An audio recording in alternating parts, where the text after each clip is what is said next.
I wonder why we don't talk more about Butler, Pennsylvania, and Thomas Crooks, the guy that took a shot at Trump and it almost took, and he almost took all of this bullshit and suffering that we're seeing away from us early off the books. And that was the fight moment. Many people say that's all it took to push Trump over the edge, to make it so that in people's heads he was emblematic of America and the things we all go through, and the opposition was kaput at that point. And maybe that's true when they point to that. I'm not sure if I quite agree, but I suppose it could have been an important moment in all of this. So it seems like something that he would be bragging about. I'm doing pretty good. Yeah, seems like that's something that they would be talking all about. Yeah, when it comes to going the propaganda route, talking about an attempted assassination and how the left tried to get him. But it seems like Thomas Crooks was one of his people that turned against him, and I wonder why that might have happened. And maybe there was intelligence behind the scenes that kind of made him a little nervous, kind of unnerved him.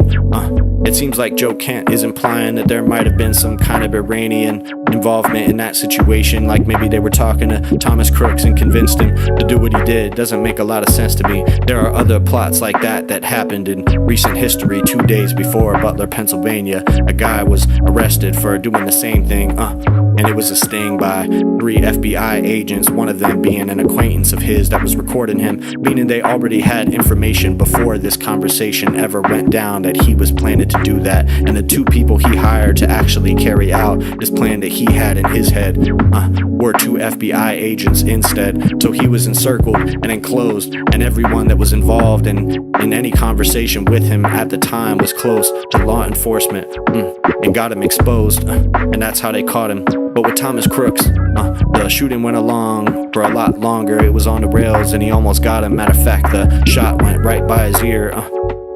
We all saw it clear as day, but then suddenly this story disappeared. I'm just saying it's kind of weird, because it's the kind of thing that Trump usually likes to talk about at any point that he can, even if he usually has to lie about it to make himself seem like he is way more embattled than he is. It just seems like in that situation, when someone actually tried to shoot him, that might have been something that he would have actually wanted to talk about for longer, but really the anticipation killed him. And he was feeling kind of shooken at the moment. At least that was the reporting. But even still, all these years later, we don't hear nothing about it. But Trump has implied that the Iranian leaders have tried to kill him multiple times and didn't succeed in it. And it seems like he was hinting at something that had happened that we are not exactly seeing. Trump does that all the time, saying things on the record that he shouldn't be saying. But it genuinely seems like he has a reason to keep his lips zipped about this Thomas Crooks shit. And it just seems to me like there's something there that we haven't been told, like exactly where that kid was coming from or who he was communicating with before the actual shooting went down.